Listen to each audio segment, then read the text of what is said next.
Interested in Les Mills education and becoming a part of their instructional team? Stay tuned. If you haven't yet been introduced to Les Mills programming and you work inside the fitness industry, consider it choreographed programming within the group fitness realm.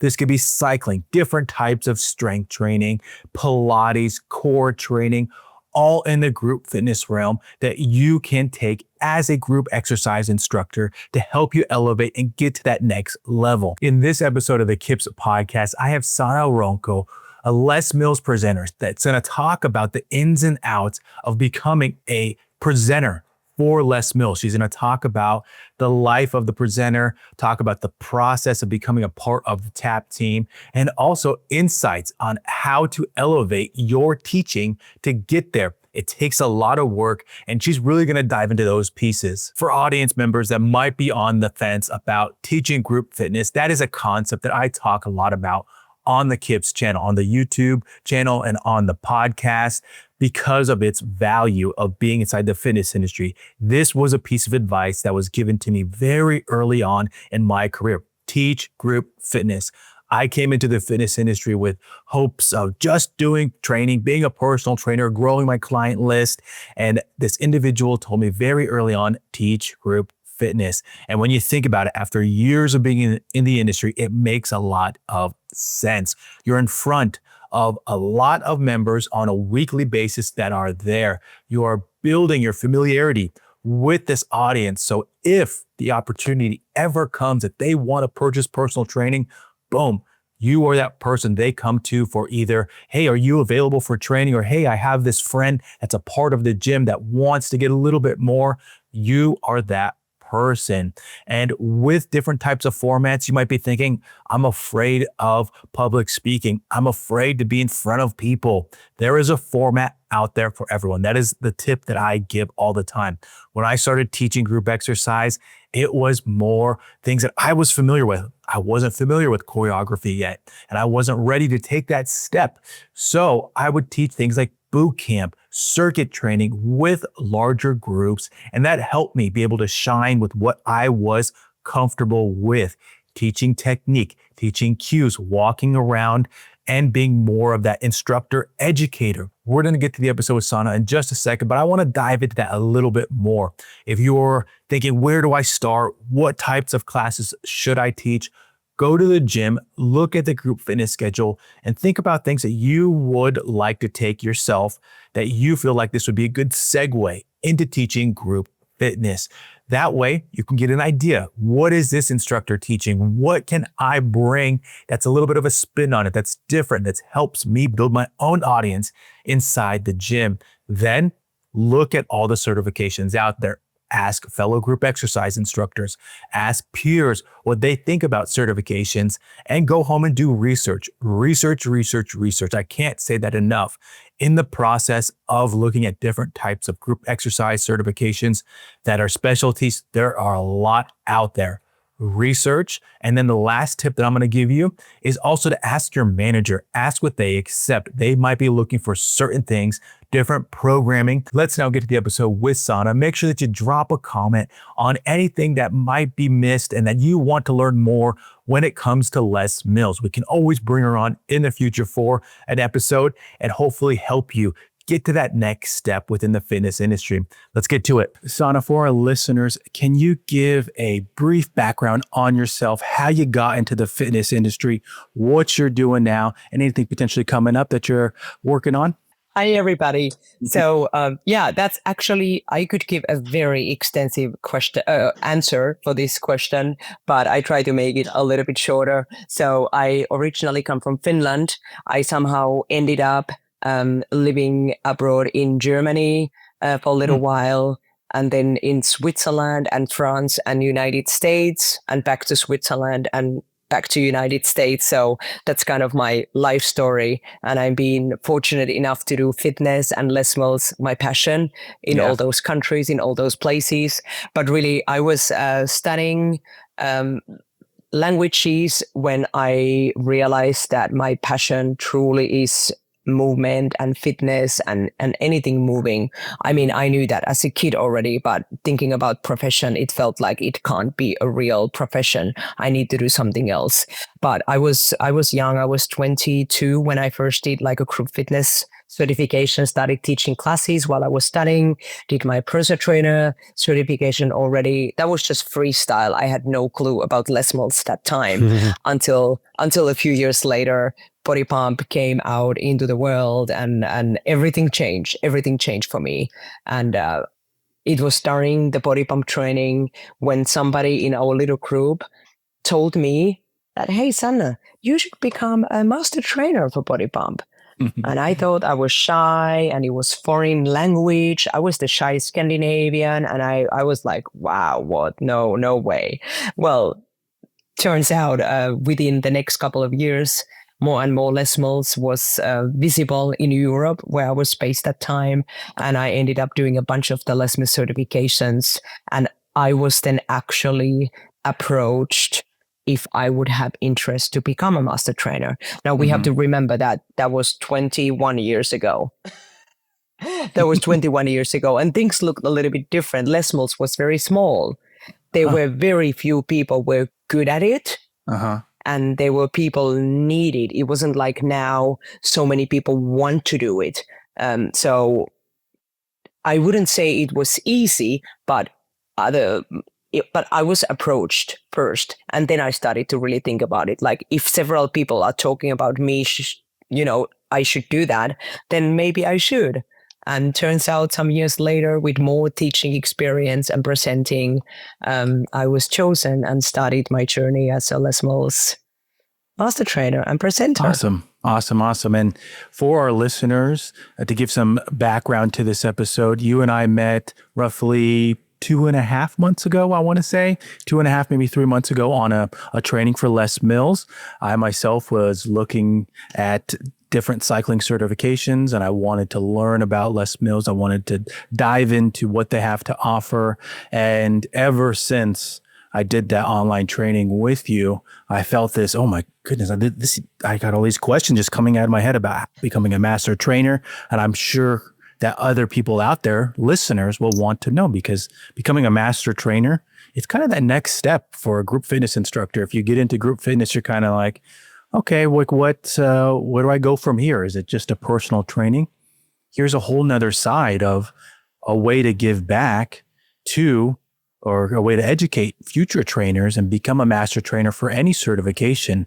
Now, absolutely. I think that a good place to kick it off is the whole master trainer part of it, and talking about the process of becoming a master trainer, because as you already mentioned, the process has changed quite a bit. How about we first talk about the physical side of it? Because I think that this is actually something that some people will need to potentially work on themselves to get ready to be a master trainer. What are your thoughts on that, the physical end of becoming a master trainer?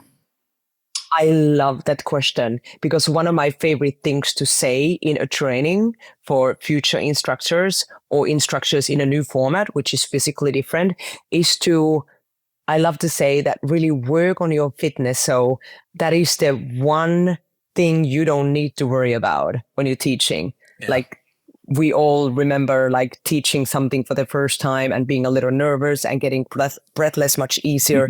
Maybe just teaching that one track in a training and thinking, oh my goodness, how can I ever teach a whole class of that? It's so physically challenging. We get used to it. We get to train, and we get to train in our own time. We get to train others, so to say. So being physically fit and also allowing enough recovery, of course, is something super vital and essential. So you don't have to worry about that, and you can coach really well, because especially as an educator and presenter, it really matters not just how you look, but what you say and hitting the point. And If you're breathless and super challenged, you are not able to really talk. So that's something. But also, when you are educating, when we do our training events, you can remember it was not very much physical we trainers do at that moment. It's more when we go on the big stage and we need to present and go all out. Yeah. That's like, no doubt, very challenging. Oh yeah, well, I bet.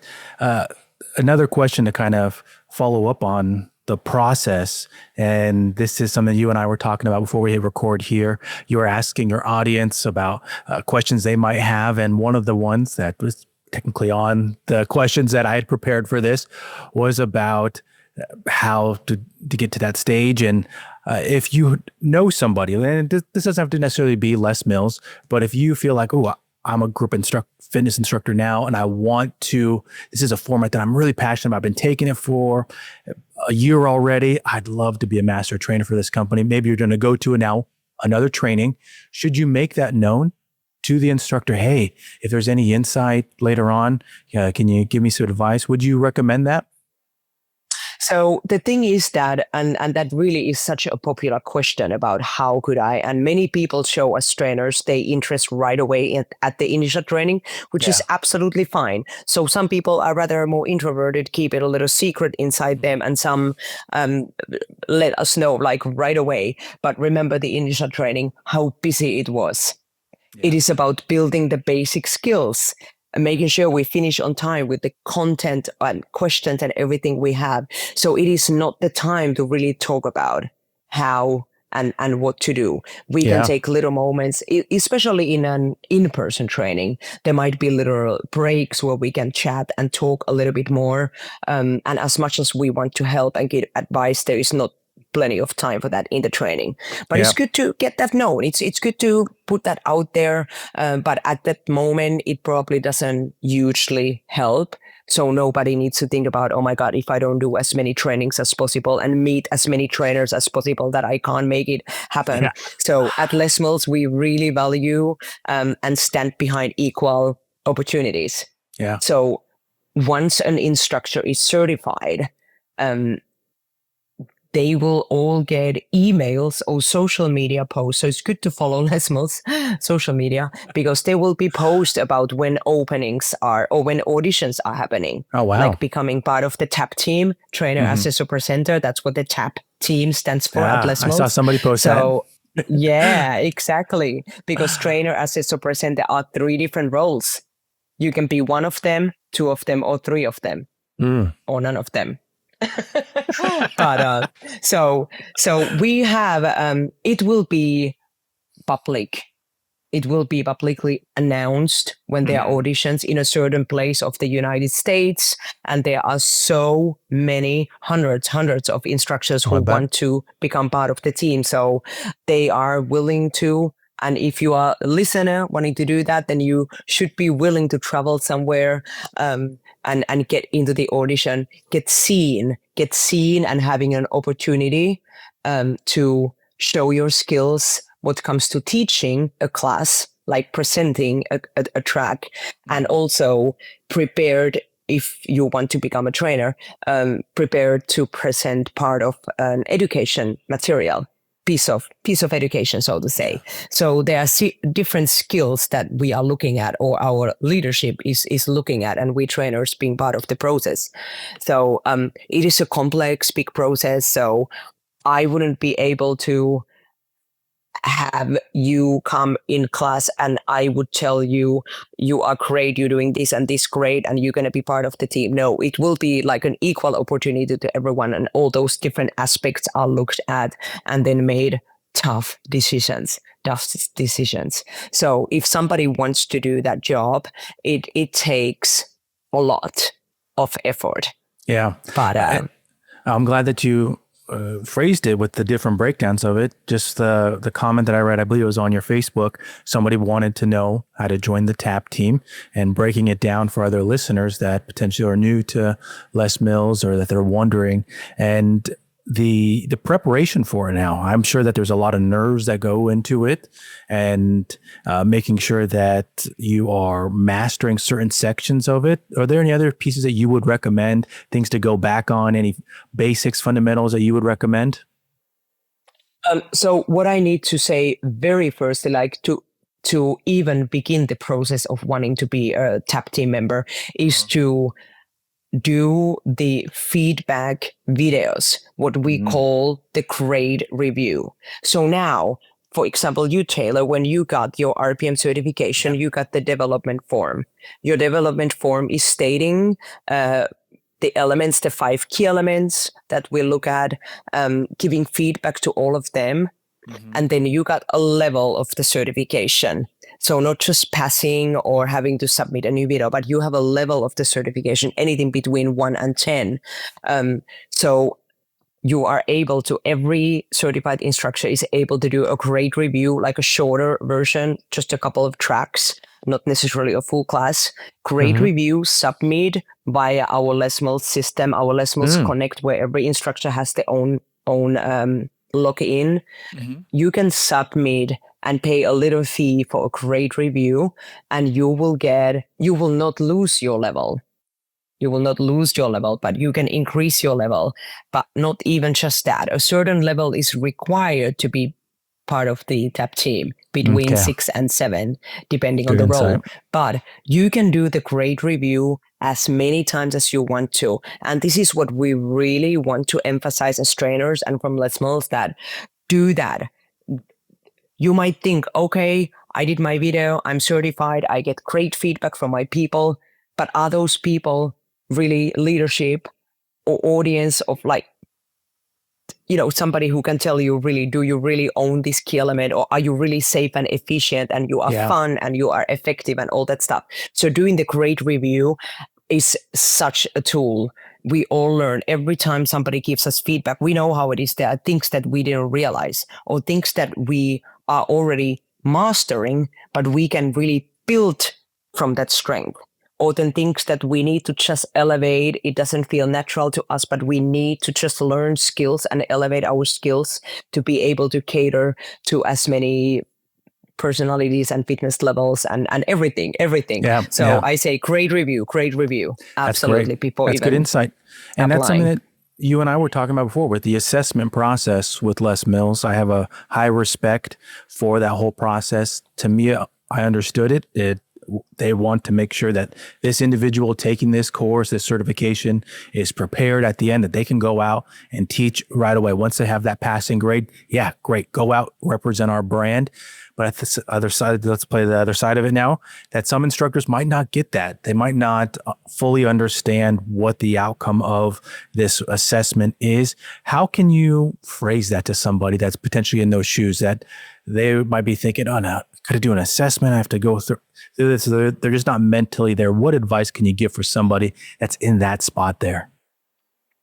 So absolutely right. It can feel really overwhelming thinking about the Les Mills certification process. And when you do it for the first time, there are so many moving parts. And do I need to do a pre-work? And where do I need to go? What do I need to prepare? Where do I find my handbook and what is a development form? There is so much confusion. We absolutely understand. We do. And we get a lot of emails asking back, and we try to give as much information as possible.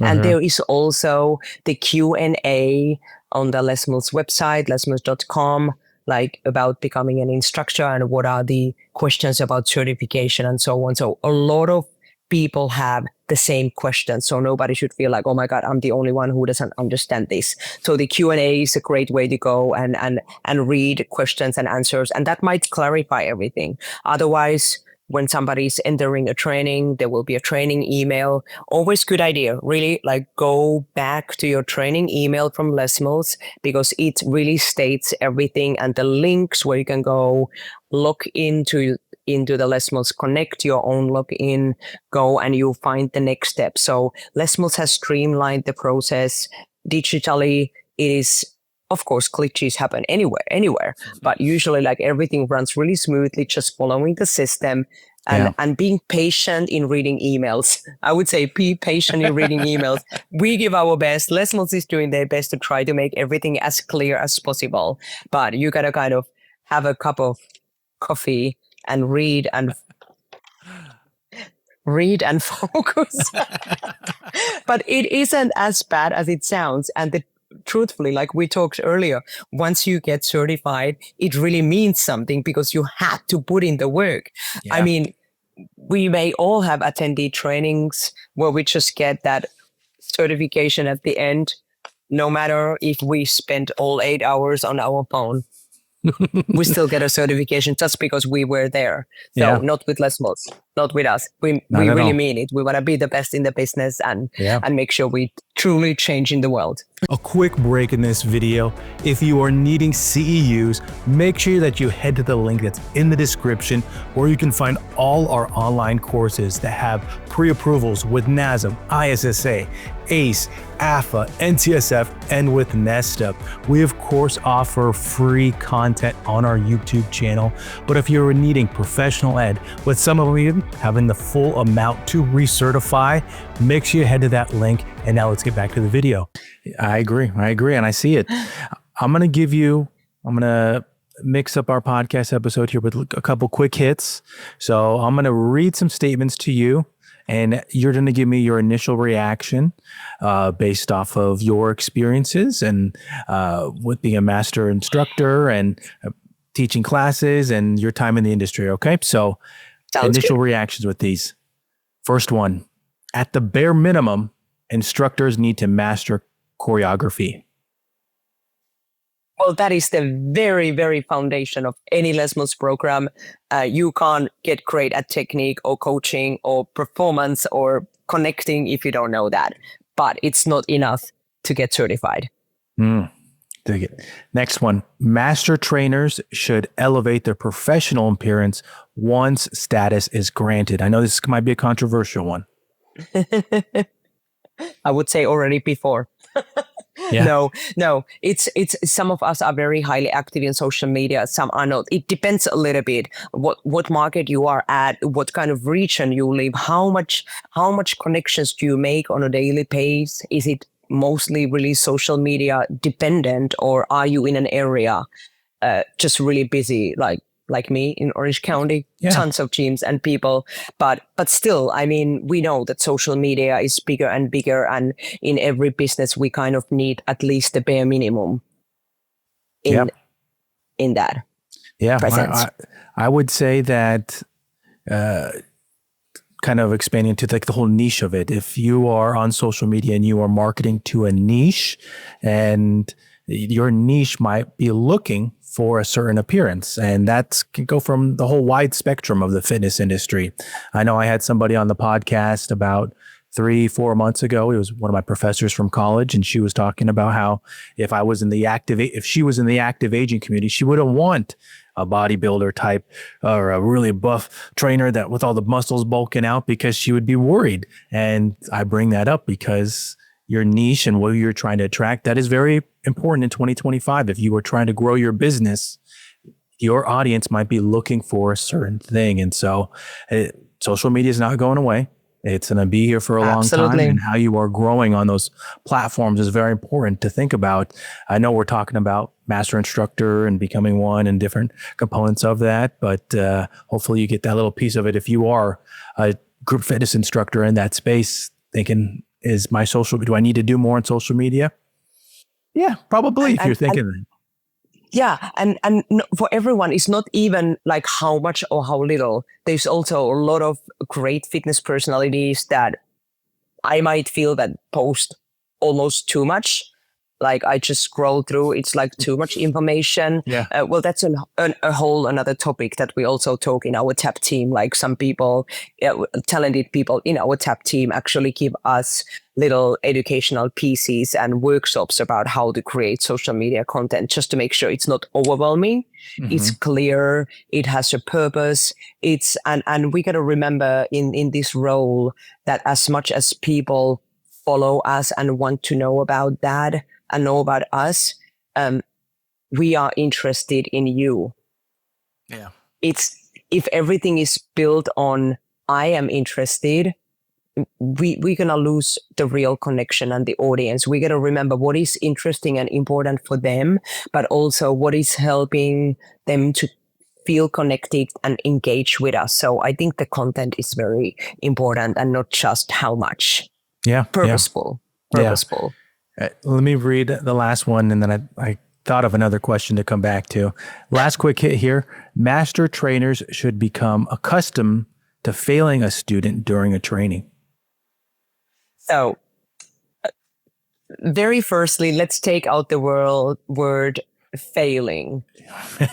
I don't like that. Okay. We don't like that. No, I totally, it's a very clear question. But the thing is that we never talk about failure.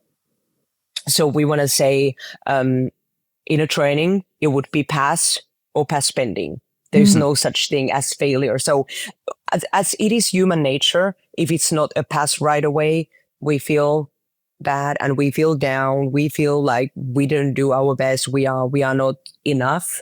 But yeah, there's no failure really, because pass pending means you did not pass yet, but you have another opportunity and help from us. You have yet another opportunity, yet another opportunity. So the pathway keeps going.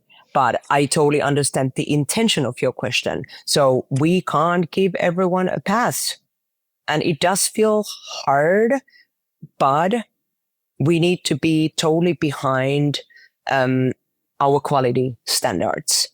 So, and it's all about how we explain things. It's not just about you did not pass or you failed. It's about you don't quite yet, or there's some pieces missing before you can really deliver a safe and efficient class. And also remembering that there's only one first impression. First impression. So we want to make sure that our instructors are ready to take that leap and deliver that class. I like it, and always optimistic. Gotta be comfortable, not just giving a pass. No, gotta be very focused. Yeah, agree. Now, let's say that somebody is a master instructor already. I'm sure there are master instructors for different companies listening to this podcast. And I wanted to briefly touch on some advice for instructors out there that are teaching a training. And I will say that I always liked your approach when I took your trainings through Les Mills. And I wanted to kind of dive into potential difficult students. I know that when I used to teach workshops and I was traveling the country for my company, KIPS, every now and then you get a student that it's just not their day. They're not happy, or they're not just fully locked in. What are some of your pieces of advice for these fit pros that are teaching and they know that they need to get better at that process of having to handle the environment, the atmosphere of the training? What are some things that you could share? That is another amazing question, because that truly happens. We all know, and we tend to get all kind of personalities in a group setting. No matter how small or big it is, there's all kind of personalities. We got introverts, extroverts, and those who are truly just disconnected. We get it all, and that is really multitasking as a trainer and trying to really put their shoes on, thinking about what's going on in their lives. There can be so many reasons why somebody is a little bit disconnected. And we need to remember, adult training, everyone is there out of their own will. I mean, very rare cases that maybe somebody at the club is told you need to do this training, that we can keep you on the payroll and teaching classes. Could always be that there's that external pressure. But I would say everyone trying to very firstly find the internal reason and the pleasure of doing a program, and always thinking that even if you're already seasoned, there's always something to learn from the process you are at or from the others. So kind of convincing kindly everyone to stay connected instead of making like rules or pointing anyone out. I mean, connecting is really about heart, and it's about trying to keep safe and smooth connection lines. It's like it really takes a lot when you, as a trainer, also you have a million of things in your head what you try to lecture about and present and show and demonstrate, and then trying to read the room. It is such a skill that you need to have. Let me say, in the almost 21 years I have been a trainer, master trainer, it is a skill that keeps growing, that you get to learn more and more people and personalities and how to get through those harder or more difficult situations. And you never really know until you try something. And I have had a couple of interesting cases as well, where I said I could have behaved myself better. I was reading a person maybe in a wrong way. It happens. Human connections are hard, and there is so much heart and soul and passion in group fitness. So it is a tough topic, but it's something, I mean, you don't know until you try something. And try to always rather be cautious first, and remembering disconnected people may have a way different reason to be disconnected that we think. We might think, okay, they just don't want to, they don't bother, and why? But why would they be there? I mean, there must be some kind of reason. So trying to be patient. Patient, right? That's the word. And I can say that I can tell the patience and also the educator in you. Your first thought is, how do you reflect yourself? Which I think is a good thing to point out. Always coming back to yourself. How can I be an educator? Reflect to handle something better the next time, because if you are going to continue with it, it's going to keep coming up. The individuals are not always 100%, and something externally might be happening, and sometimes it leaks into a training, and all of a sudden you're going to be seeing similar stories. So you can potentially handle it a different way to get this person in the right mental space, connect with them. And I think that was a good point of, I could just see how you were explaining it. It was, you were always come back to yourself. How can I be a better educator myself? Which is a big characteristic, in my opinion, for working on that side. Yeah. Appreciate that. Something that came up that I thought would be a good area to touch on is the whole online versus in person. I took my certification online, and we're talking about a cycling certification with physical pieces of equipment. In your opinion, an instructor that is looking at cycling or an equipment-based certification, and they're looking online live, what is some insight that you can give them? Because they might be thinking, oh, it's going to be way better in person, or it's going to be way better, or I wish I can go in person, but all they have is the online. Is there any differences that you would point out, or anything that you could mention here?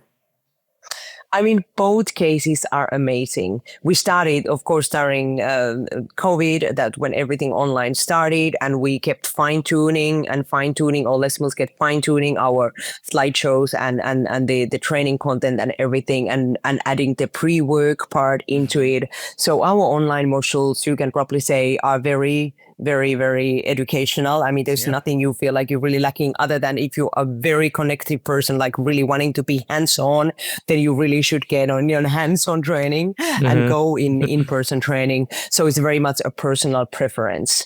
But there's the convenience of being at home or at your studio if you have the equipment, but there also may be distractions at home, your family, your pets, whatever there might be. So it depends a little bit how you connect and learn the best way. One of the main differences, of course, is that in an online training, every instructor needs to submit the pre-work.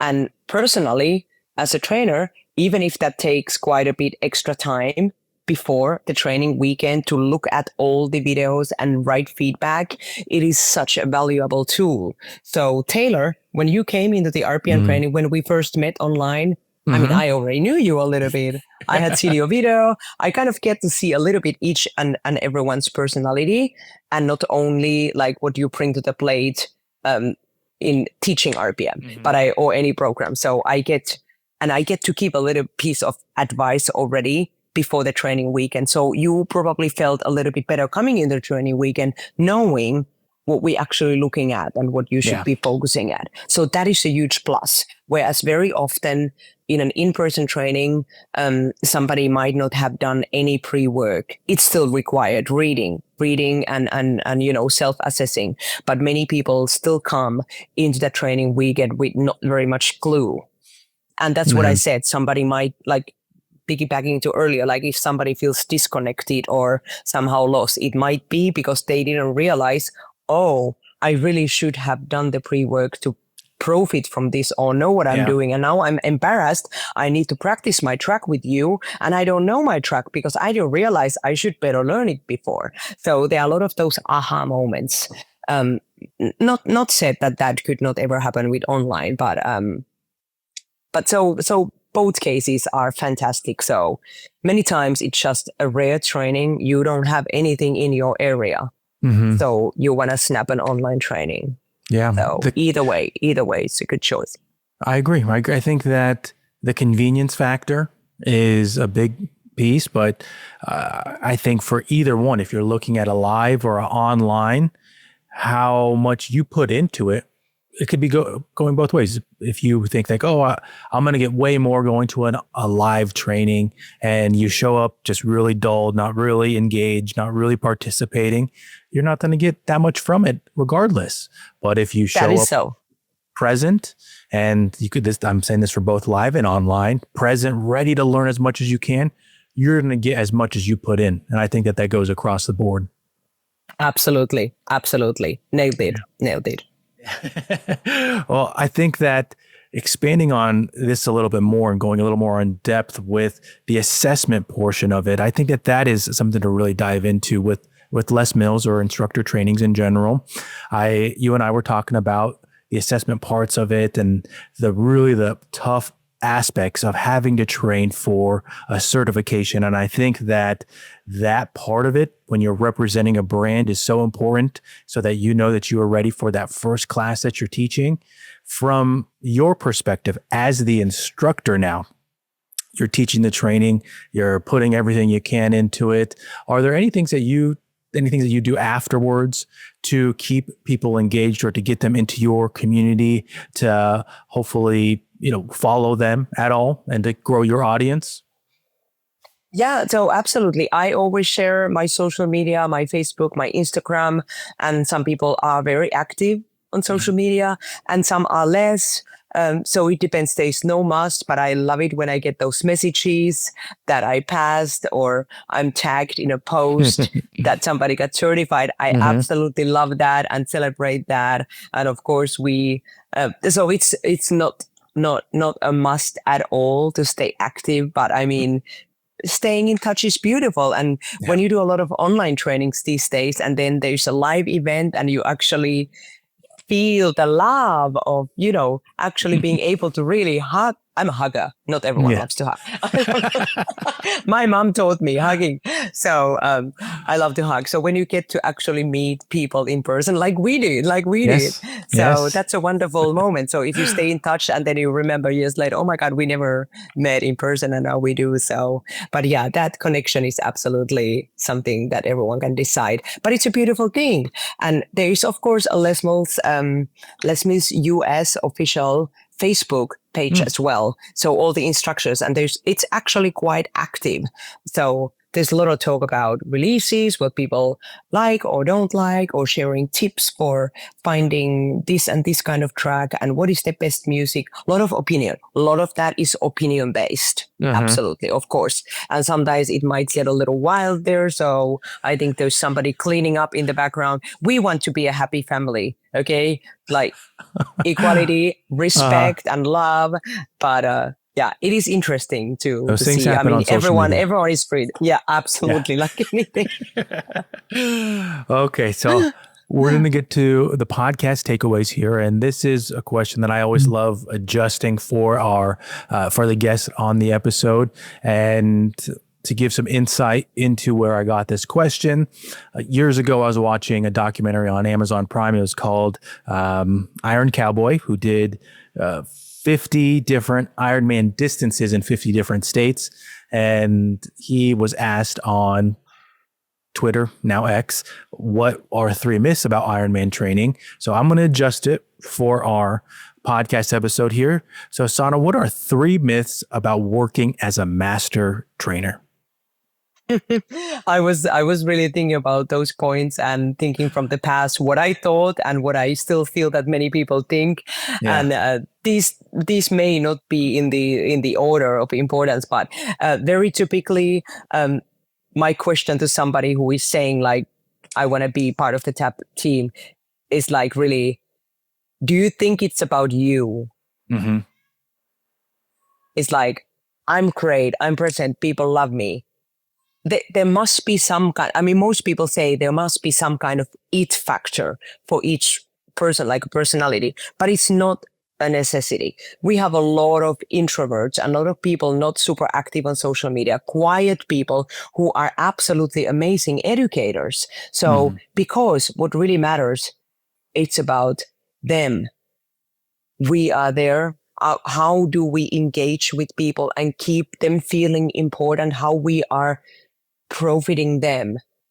It's when we big on the stage, of course, it's about performance and it's about kind of in a way about me, but at the end, it's really about them, right? So gotta think, why do you want the job? Is it because you think you are important or you can make an important impact on somebody else? I think that's one really big thing that remember, it's not about you. I like that. It's about them. I dig it. And then another thing is many think you have to be perfect in all key elements and all aspects of life and training and fitness, and you need to have a perfect body and whatever. No, not at all. So as much as we need value and a high level of performance, educational skill, a high level of all kind of skills. Nobody is perfect. If you are somebody who secretly think you want to become a TAP team member, but you are scared to even try, then why would you? Don't be scared. Think, and everything can be improved. I would say we are never ready. We are ready when we start or start trying. So not thinking that you need to be perfect to be a TAP team member. Nobody's perfect. It's all about progression. And then this is one important thing, the third one, that our job, I mean, it is my dream job. And I have been teaching group fitness for 29 years. And I've been a Les Mills master trainer presenter for almost 21 years. So there must be something about it I love. It's absolutely my dream job, but it is not only easy and fun. It's a dream job, but like any job, it's not just easy and fun. I often hear, like when I go on training trips, oh, you get to go to Texas, you get to go to Florida, you get to see this and that. And did you go there? And did you go eat in that restaurant? And did you go see that? Like, what? I was in the airplane, in the car rental, in the hotel, at the gym. And then I was again at the car rental, at the airport and in the plane. That much. It doesn't matter where I am. I've been to Hawaii in the middle of the body pump training in the room with no windows 2 days.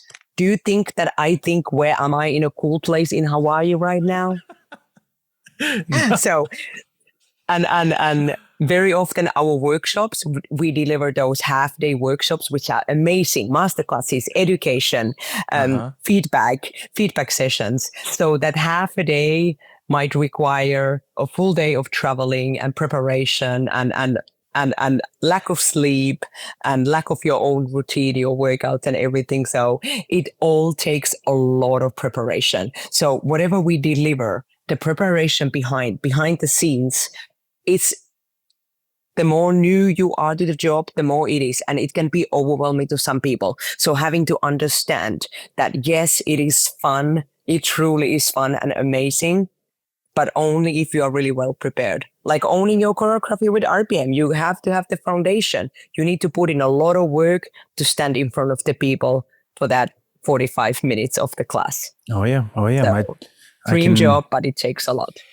I can expand on the traveling for workshops. When I used to travel for KIPS, sometimes it would just be 24 hours in a city where you get off the plane, you go teach, and then you come back home. And that's absolutely. Oftentimes I would do red eyes to New York, and all of a sudden I'm on the way back within that day. It's a lot on the body, but I like what you mentioned. And there's one piece that stuck in my head when you mentioned about not being perfect. And in the latest release, I think it was RPM, was it 104? There is one of the instructors makes a mistake in it, but they own it, they acknowledge it, and they handle it in a professional manner. I mean, it's so hard to be perfect, but you strive towards that as an instructor. You want to be good. You put the reps in, and sometimes something happens.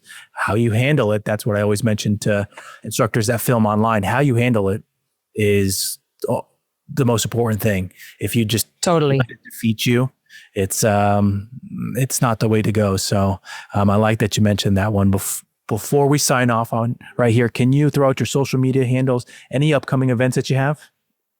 I do have, my next Pilates training, I think Les Mills Pilates is sold out, maybe one spot free, but it's going to be on Sunday, August 17th. So really, really soon here in Whittier, California, EOS Fitness. So there might be one spot free. As long as we still have anyone who wanted to get trained in Les Mills Pilates, it's 1 day training, 6 hours before the program is moving into, so to say, signature role, and it's going to be a 2 day training. So this is still 1 day training. So if anyone wants to get on it, you might still be able to get on it and deliver your pre-work to me, the pre-work video. Yes. Because that requires a pre-work video. And then I have another Les Mills Pilates training coming up in Choose Fitness, Stockton, California, so Northern California, on October 25th and 26th. So that's when we're already at the 2 day training. Great. And in between, I actually have plenty of workshops. I'm going to Villa Sport workshops, which are for day teams. So they are not open events. I'm going to Idaho, to Texas, to Colorado in the next weeks as well. So I don't have any other initial trainings listed right now. And then your social media handle? So on let me say Instagram is more really my fitness based when we talked about the audience and everything. So that would be Sanna the Fit. So my first name, Sanna, SANNA